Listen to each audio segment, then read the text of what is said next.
The heavy wooden door of the abandoned castle creaked open as Eleanor pushed against it with trembling hands. The autumn wind howled through the broken stones of what had once been the mighty fortress of Ravenshollow, a place now whispered about in fearful tones throughout the English countryside. She had come here seeking shelter from the storm that raged across the moors, but what she found would change the course of her simple life forever. Eleanor was not a woman of noble birth. The daughter of a blacksmith from the village of Millbrook, she possessed nothing more than calloused hands, a sharp mind, and a heart that refused to turn away from suffering. At 23, she had already buried both her parents and now lived alone, surviving by selling herbs and remedies she gathered from the forest. Tonight, however, the forest had nearly claimed her life as lightning struck dangerously close to her path home. The castle's main hall stretched before her like the belly of some great beast.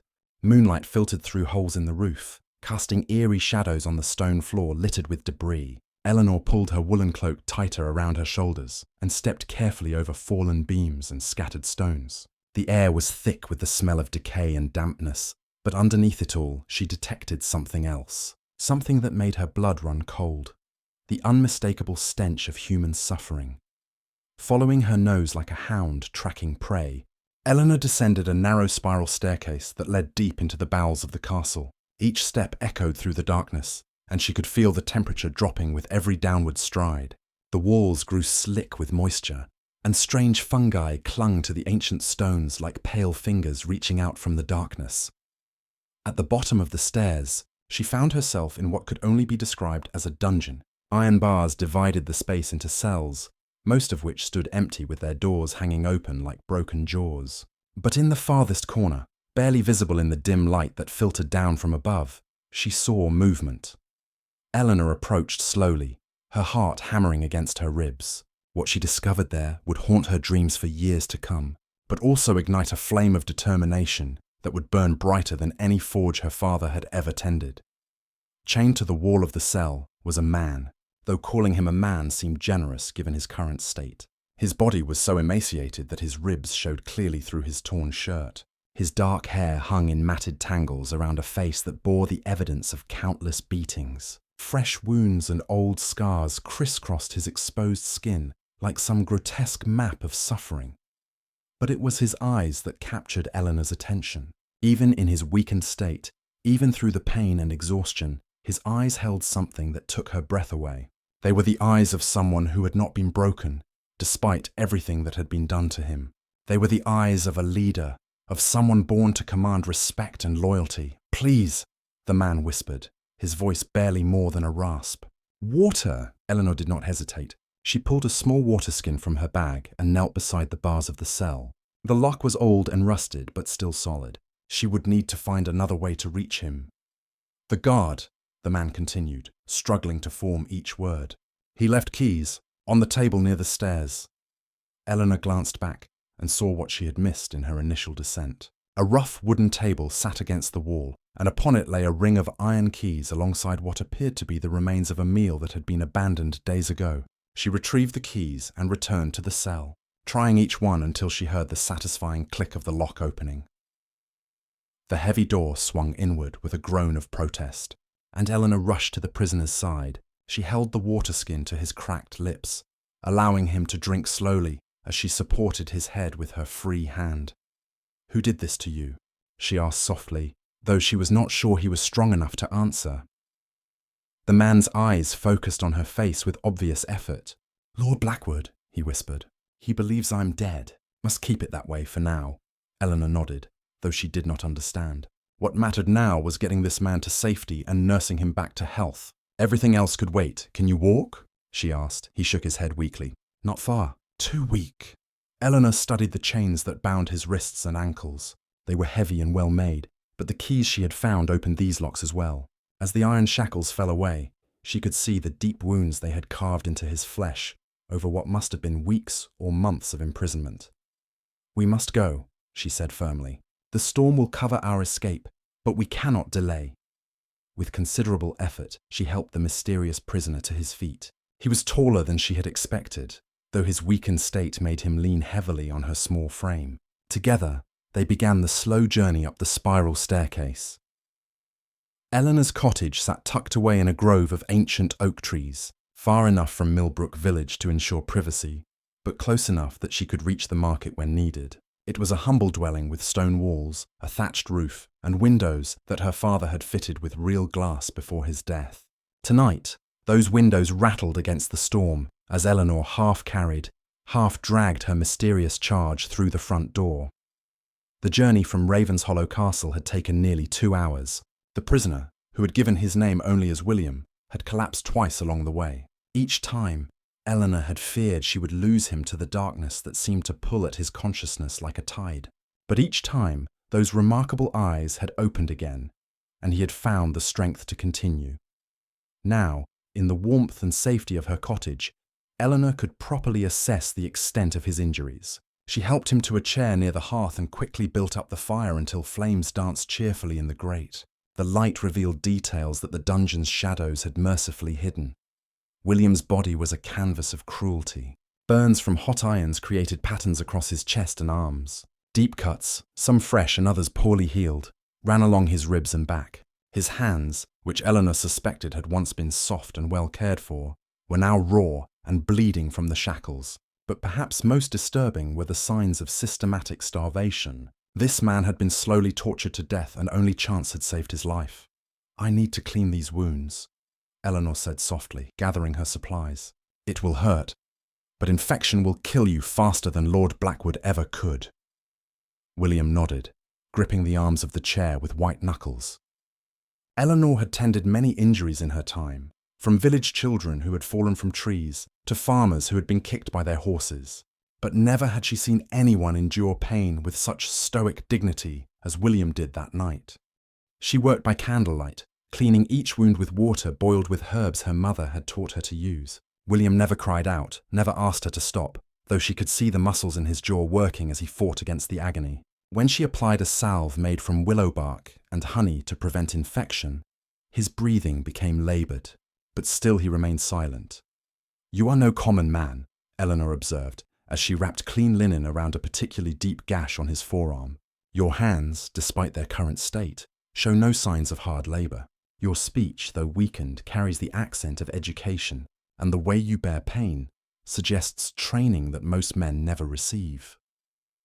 William's eyes met hers in the flickering candlelight. For a long moment, he seemed to weigh his words carefully. "You saved my life tonight," he said finally. "You deserve the truth, though it may put you in great danger." Eleanor continued her work, cleaning a burn on his shoulder that made her stomach turn with its severity. "I am already in danger," she replied. "Lord Blackwood rules this region with an iron fist. If he learns I helped you escape, my fate will be no kinder than yours would have been. Then you should know exactly what you have involved yourself in." William paused, gathering his strength. "My name is William Aldrich, and I am the rightful heir to the throne of England."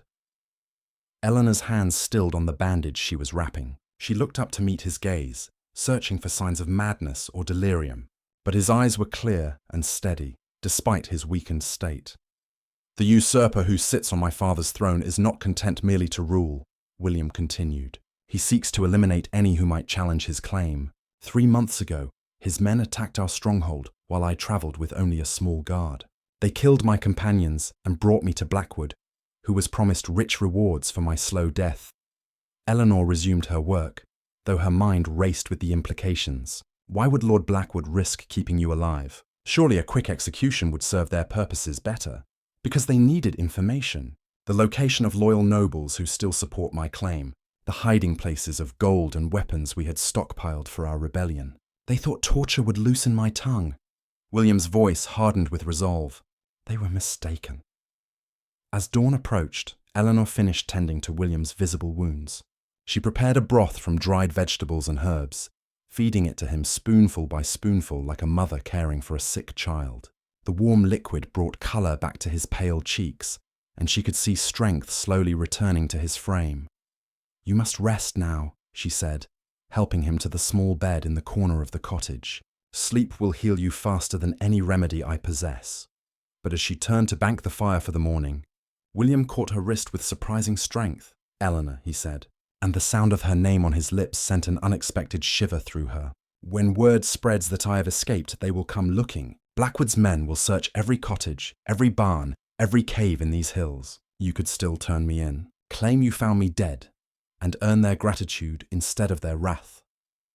Eleanor looked down at this man who claimed to be a prince, who bore his suffering like a crown, whose very presence in her humble cottage made her feel as though she stood at the centre of great events that would reshape the kingdom. "Sleep, Your Highness," she said quietly. "Tomorrow we will plan for what comes next." As William's breathing deepened into the sleep of exhaustion, Eleanor sat by the dying fire and wondered what forces she had set in motion by opening that dungeon door. William slept for nearly 18 hours, his body finally surrendering to exhaustion now that safety had been found. Eleanor used this time wisely, gathering supplies and making preparations for what she knew would come. She had lived in Lord Blackwood's territory long enough to understand his methods. The discovery of an empty dungeon cell would bring swift and merciless retaliation. As the sun climbed toward its peak on the second day, Eleanor heard what she had been dreading. The distant sound of hoofbeats echoed through the forest, growing steadily louder as riders approached her cottage. She quickly moved to William's bedside and gently shook him awake. "They come," she whispered urgently. "Can you move?" William's eyes snapped open, instantly alert despite his weakened state. The healing sleep had done him good. Colour had returned to his face, and when he sat up, he moved with less obvious pain than before. "How many?" he asked, reaching for the simple peasant clothes Eleanor had laid out for him. "At least a dozen." By the sound, Eleanor helped him dress quickly, her hands steady despite the fear that gripped her heart. "There is a root cellar beneath the kitchen floor. The entrance is hidden under a loose stone near the hearth." But William shook his head. "If they search thoroughly, they will find me. And your death will follow shortly after." He struggled to his feet, testing his strength. "Is there another way out of the cottage?" Eleanor nodded toward the back wall. "A window that opens onto the forest. But you are in no condition to run far." "I do not need to run far. Only far enough to draw them away from you." The hoofbeats were very close now, and Eleanor could hear the jingle of armour and weapons. Through her front window, she caught glimpses of steel and leather as Lord Blackwood's soldiers surrounded her cottage. "Listen to me carefully," William said, gripping her shoulders with hands that had regained much of their strength. "When they question you, tell them you found nothing at the castle except empty cells. You sheltered from the storm and left at dawn. Can you do this?" Eleanor met his gaze steadily. "I can, but what of you?" "I will survive. I have survived worse than a chase through the forest." His expression softened slightly. "But I need you to do something more. In 3 days' time, when the moon is dark, go to the old stone bridge that crosses Millbrook Stream. Wait there at midnight. Why? Because I will return for you, and when I do, I will not come alone." Before Eleanor could ask what he meant, a heavy fist pounded on her front door. William pressed something small and hard into her palm, closing her fingers around it. "Keep this safe," he whispered. "It will prove to my allies that you speak for me." Eleanor glanced down quickly and saw the gleam of gold between her fingers, a ring bearing an intricate seal that even in her humble life she recognized as royal. The pounding on the door grew more insistent, accompanied now by harsh voices demanding entry. William moved toward the back window with surprising speed for someone who had been near death just hours before. 3 days, he repeated. "The stone bridge." Midnight. He slipped through the window and vanished into the forest just as the front door burst open with a crash of splintering wood. Lord Blackwood himself strode into Eleanor's cottage, his black leather armour gleaming and his cruel face twisted with rage. Behind him came 6 of his most trusted soldiers, their swords already drawn. Blackwood was a man who had earned his reputation for brutality, with cold grey eyes that seemed to see straight through to a person's soul. "Where is he?" Blackwood demanded without preamble. Eleanor forced herself to appear startled and confused, though her heart hammered so loudly she was certain they could hear it. "My lord, I do not understand." "Where is who?" Blackwood's hand shot out and seized her by the throat, lifting her until her toes barely touched the floor. "Do not play games with me, girl. The prisoner is gone from Ravenshollow. Someone freed him, and tracks lead toward this part of the forest." "I know nothing of any prisoner," Eleanor gasped, fighting not to claw at the hand that threatened to crush her windpipe. "I was at the castle yesterday, seeking shelter from the storm, but I found only empty rooms and broken stones." Blackwood studied her face intently, searching for any sign of deception. After what felt like an eternity, he released her, and she collapsed to the floor, gasping for breath. "Search every corner," he ordered his men. "If the princeling was here, there will be evidence." The soldiers tore through Eleanor's modest belongings with ruthless efficiency. They overturned furniture, scattered her herbs and remedies, and examined every inch of the cottage for signs of recent occupation. Eleanor watched in silent horror as they destroyed the simple life she had built, but she forced herself to show only the confused fear that any innocent person would display. One soldier knelt beside the hearth examining the stones. Eleanor's blood turned to ice as she realized he was looking directly at the loose stone that concealed the entrance to the root cellar. But the hiding place her father had constructed years ago proved its worth. The soldier's probing fingers found nothing amiss. After nearly an hour of fruitless searching, the soldiers regrouped around their lord. Blackwood's frustration was evident in the tight lines around his eyes, and the way his hand repeatedly clenched and unclenched on the pommel of his sword. "Nothing, my lord," reported the sergeant. "No sign that anyone else has been here recently." Blackwood turned his cold stare back to Eleanor, who remained kneeling on the floor where he had dropped her. "You swear by all the saints that you saw no one at Ravenshollow Castle?" "Only ghosts and shadows, my lord," Eleanor replied truthfully. "The place is cursed. I would not have entered at all if not for the storm." For another long moment, Blackwood continued to study her. Then he nodded curtly to his men, and they began filing out of the cottage. "If you are lying to me," Blackwood said as he reached the broken doorway, "I will discover it, and when I do, your death will make the prince's torment seem like a pleasant dream." After the soldiers departed, Eleanor remained motionless on the floor until the sound of hoofbeats faded completely into the distance. Only then did she allow herself to collapse fully, her body shaking with the aftermath of terror. But even as fear coursed through her veins, she felt the weight of the royal ring in her palm and remembered William's promise. 3 days, the stone bridge, midnight, whatever came next, her simple life as a village healer was over forever. 3 days passed like a fever dream for Eleanor. She spent the daylight hours repairing the damage Blackwood's soldiers had inflicted on her cottage.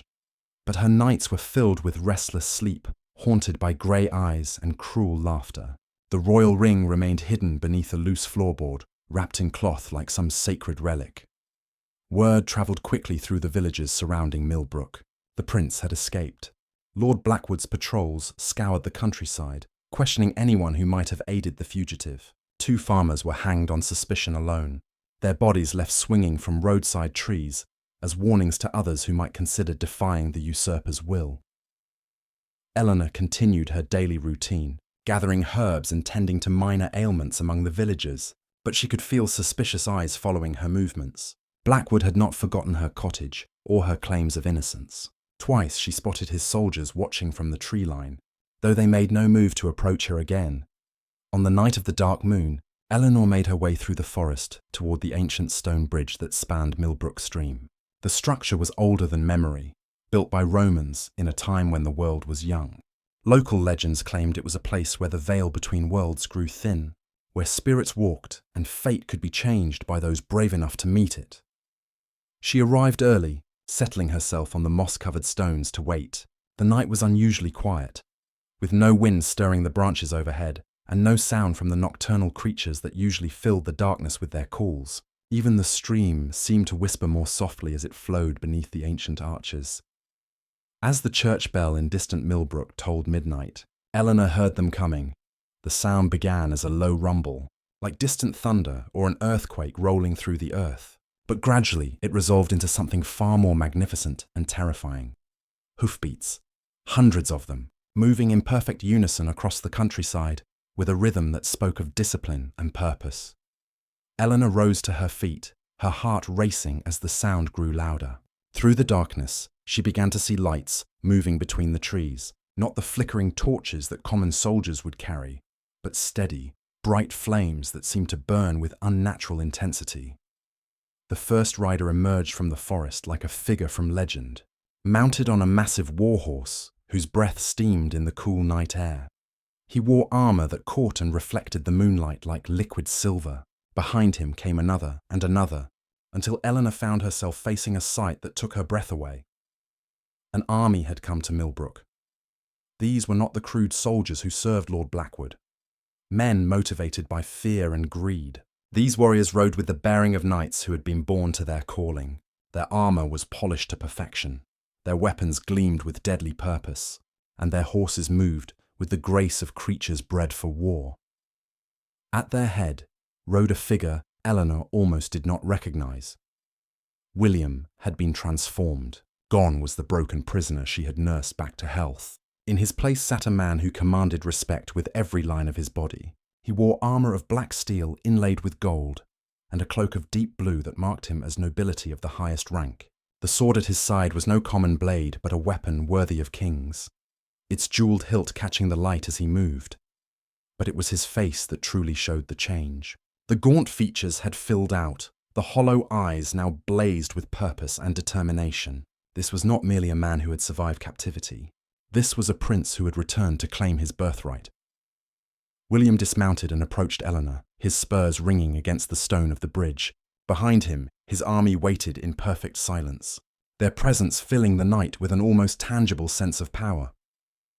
"You came," William said softly, and Eleanor heard in his voice the same gentle tone he had used in her cottage, though now it carried an authority that made her want to kneel before him. "You promised you would return," she replied, surprised by the steadiness of her own voice. "Though I confess I did not expect this." William smiled, and the expression transformed his features completely. "Did I not tell you I would not come alone?" He gestured to the assembled warriors. "These are the Knights of the Silver Rose, sworn to my father's house and loyal unto death. They have waited in the northern mountains for word of my fate. How did they know to come?" William held up his left hand, and Eleanor saw that he wore a ring identical to the one hidden beneath her floorboards. "Royal blood carries certain advantages. When I recovered enough strength to reach them, they wasted no time in answering my call." One of the knights approached, leading a horse fitted with a side saddle. The animal was smaller than the war horses, but clearly of noble breeding, with intelligent eyes and a coat that gleamed like polished copper in the moonlight. "This is for you," William said, offering Eleanor his hand. "Unless you prefer to remain here and face whatever punishment Blackwood devises when he learns of tonight's events." Eleanor looked from William's outstretched hand to the army that waited behind him. She thought of her simple cottage, her quiet life gathering herbs and healing minor ailments. Then she thought of the cruelty she had witnessed, the innocent farmers hanging from roadside trees, the systematic torture that had nearly claimed William's life. "Where will we go?" she asked. "To reclaim what is rightfully mine," William replied. "But first, we have a debt to settle with Lord Blackwood. He took great pleasure in my suffering. Tonight, he will learn that kindness to princes is rewarded, but cruelty is repaid tenfold." Eleanor took his hand and allowed him to help her mount the waiting horse. As she settled into the saddle, she felt the weight of the royal ring in her pocket and understood that she was no longer just Eleanor the healer. She had become part of something larger, something that would reshape the kingdom. "What of the innocents in Blackwood's service?" she asked. "The servants and common soldiers who follow orders out of fear rather than loyalty?" William's expression grew thoughtful. "They will be given the chance to swear fealty to the rightful king. Those who accept will find mercy. Those who refuse it—" He shrugged, and Eleanor saw steel beneath the compassion. War is never kind to the stubborn. As the army began to move, flowing through the forest like a river of steel and determination, Eleanor felt the last vestiges of her old life falling away behind her. Whatever came next, whatever role she was destined to play in the great events unfolding around her, she knew there could be no turning back.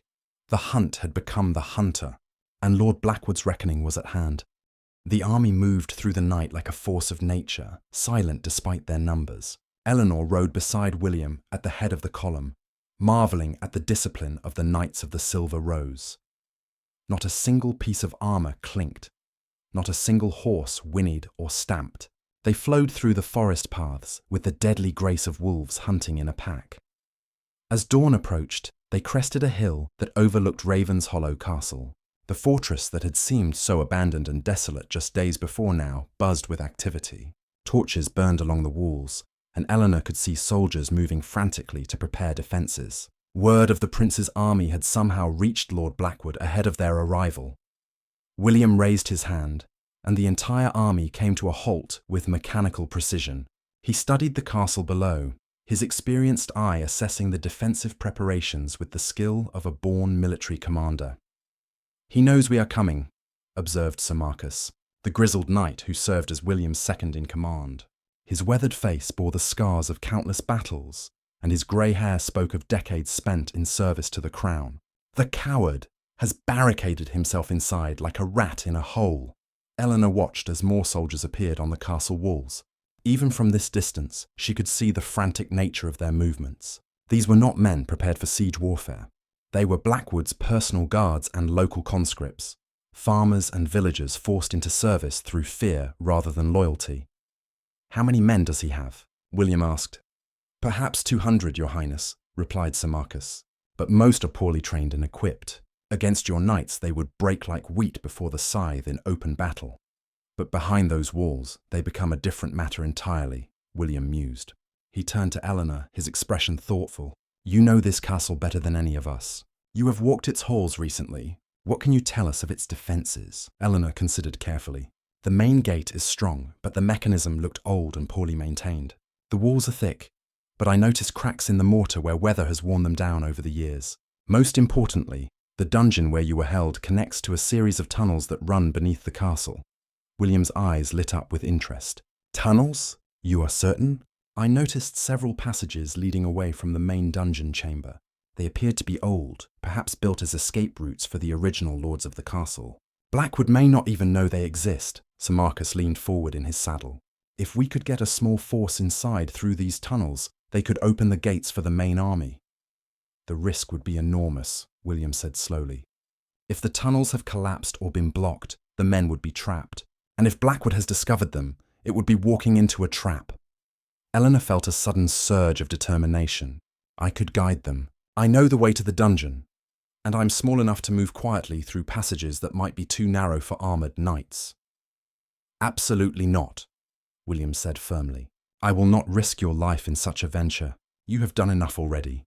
But Eleanor had made her decision. The memory of William's suffering, the image of innocent farmers hanging from trees, the knowledge that Blackwood's cruelty would continue if he were not stopped, all of it crystallized into an unshakable resolve. "Your Highness," she said formally, "you once told me that kindness to princes is rewarded. I helped you when you were powerless and broken. Now I ask for a reward." William studied her face, seeing the determination there. "Name it. Let me help you end this. Let me guide your men through the tunnels so that justice can finally be served." The debate that followed was heated but brief. Sir Marcus supported Eleanor's plan, arguing that her knowledge of the castle layout was invaluable. Several of the younger knights volunteered immediately to follow her lead, their enthusiasm for the dangerous mission evident in their eager faces. Finally, William nodded his agreement, though Eleanor could see the worry in his eyes. "Very well, but you will take my best men, and you will follow their lead in all matters of combat. Your role is to guide, nothing more." As the sun climbed higher, the assault began. William's main force took position before the castle gates, their banners flying proudly in the morning breeze. The sight of the royal standard, a silver rose on a field of blue, caused visible consternation among the defenders on the walls. Eleanor led a group of 12 knights around to the rear of the castle, where ivy-covered stones concealed the entrance to the tunnel system she had discovered. The passage was narrow and dark, barely wide enough for a man in armour to squeeze through, but it was passable. Moving by torchlight, they navigated the winding passages beneath the castle. The tunnels were older than Eleanor had initially realized, carved from the living rock by craftsmen whose skills had been lost to time. Strange symbols marked the walls, and occasionally they passed chambers that might once have served as storage areas or refuges during times of siege. The sound of battle reached them even through the thick stone above their heads. William had begun his assault on the main gate, providing the distraction needed for Eleanor's mission to succeed. After what felt like hours but could only have been minutes, they reached the familiar spiral staircase that led up to the dungeon. Eleanor's heart clenched as they passed the cell where she had found William, its door still hanging open like a wound that had never properly healed. The knights moved with professional silence as they climbed toward the main level of the castle. At the top of the stairs, they paused while Eleanor checked for guards. The corridor was empty. Every available man had been sent to defend the walls against William's frontal assault. What followed was a masterpiece of military precision. The knights spread through the castle like shadows, neutralizing guards and securing key positions without raising an alarm. Eleanor guided them to the gatehouse, where the mechanism that controlled the main entrance waited behind a heavy wooden door. Sir Edmund, the youngest of the knights in their group, worked quickly to lower the massive portcullis and open the iron-bound gates. The sound of grinding chains and creaking metal echoed through the castle courtyard, followed immediately by the thunder of hoofbeats as William's army poured through the breach. What had been a siege became a rout in moments. Blackwood's defenders, already demoralized by facing the legendary Knights of the Silver Rose, broke completely when they realized the castle had been taken from within. Some threw down their weapons and begged for mercy. Others fled toward the hills, abandoning their posts in panic. But Lord Blackwood himself was nowhere to be found.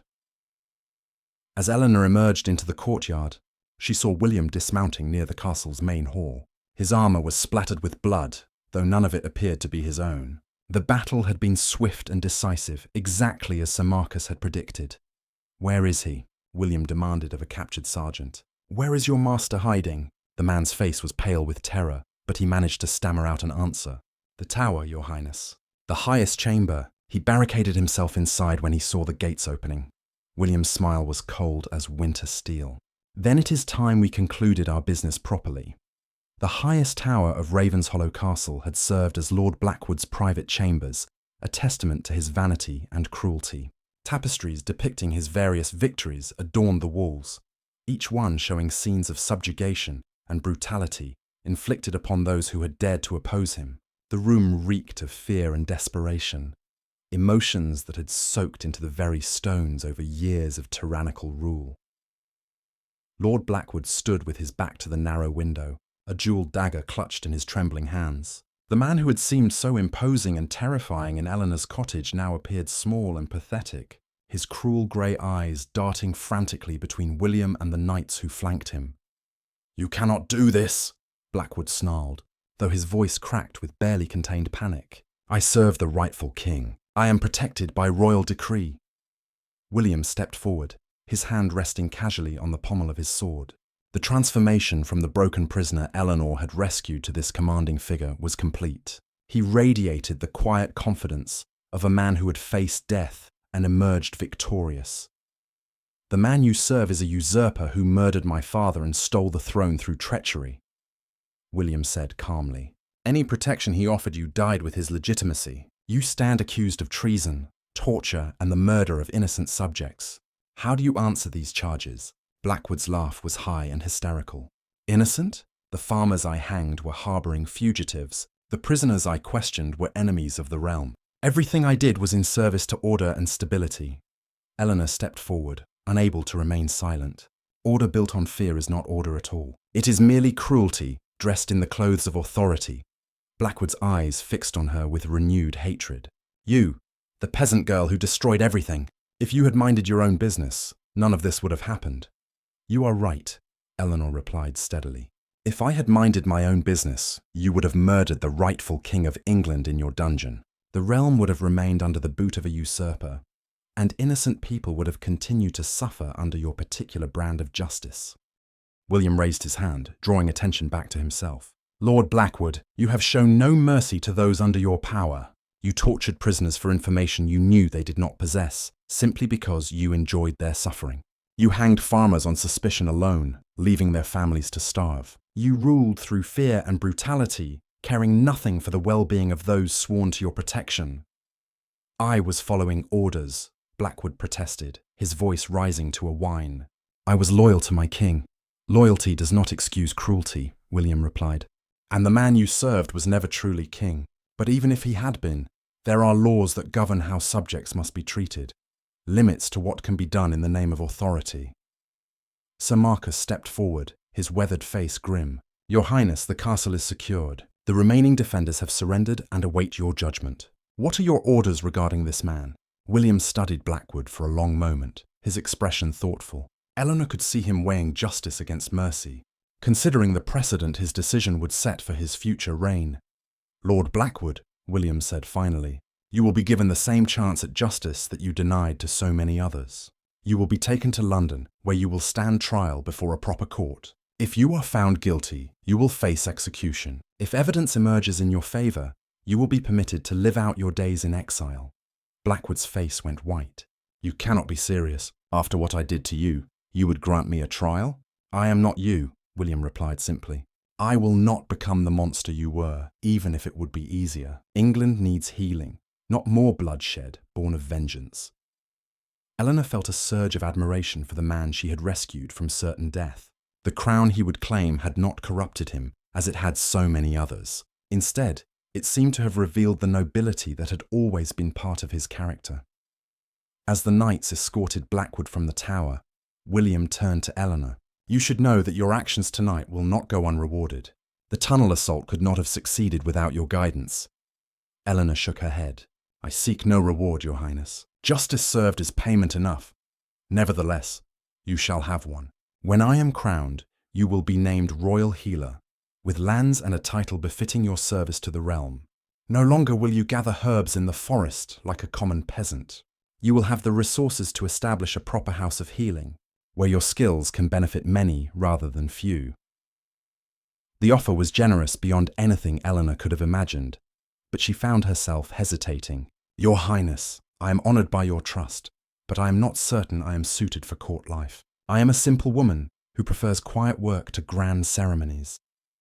William smiled, and Eleanor saw in his expression the same gentle understanding he had shown in her cottage. Then you shall have both. The title and lands will be yours, but you may use them as you see fit.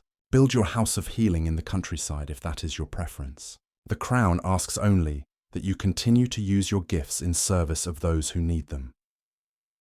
As they descended from the tower, Eleanor marveled at how much had changed in just a few days. She had entered Ravenshollow Castle seeking shelter from a storm, and emerged as a key figure in the restoration of England's rightful king. The simple life she had known was gone forever, but in its place lay possibilities she had never dared to imagine. The courtyard buzzed with activity as William's knights organized the surrender and secured the castle. Prisoners were being questioned, weapons collected, and preparations made for the march to London, where the usurper awaited his own reckoning. Will you ride with us when we continue south? William asked as they watched his men work. Eleanor considered the question carefully. The journey to London would be dangerous, filled with battles and political intrigue that she was ill-equipped to navigate. But she thought of the broken man she had found in the dungeon, of the promise she had made to herself to see justice served, and of the healing that England would need in the difficult days ahead. Yes, Your Highness, she said finally. I will ride with you. After all, a healer's work is never truly finished. As the sun set over Ravenshollow Castle, painting the ancient stones in shades of gold and crimson, Eleanor felt the weight of destiny settling around her shoulders like a royal cloak. She had rescued a prince from a dungeon, and in return, he had shown her a world beyond her wildest dreams. The storm that had driven her to seek shelter had passed, but the adventure it had begun was just beginning. The end.